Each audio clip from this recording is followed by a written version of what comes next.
இயேசுவின் மலைப்பிரசங்கம் மத்தேயு 5. ஆவியிலே எளிமையுள்ளவர்கள் பாக்கியவான்கள், பரலோக ராஜ்யம் அவர்களுடையது. துயரப்படுகிறவர்கள் பாக்கியவான்கள், அவர்கள் ஆறுதல் அடைவார்கள். சாந்த குணம் உள்ளவர்கள் பாக்கியவான்கள், அவர்கள் பூமியை சுதந்தரித்துக் கொள்ளுவார்கள். நீதியின் மேல் பசிதாகம் உள்ளவர்கள் பாக்கியவான்கள், அவர்கள் திருப்தி அடைவார்கள். இரக்கமுள்ளவர்கள் பாக்கியவான்கள், அவர்கள் இரக்கம் பெறுவார்கள்.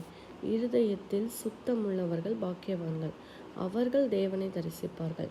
சமாதானம் பண்ணுகிறவர்கள் பாக்கியவான்கள், அவர்கள் தேவனுடைய புத்திரர் எனப்படுவார்கள்.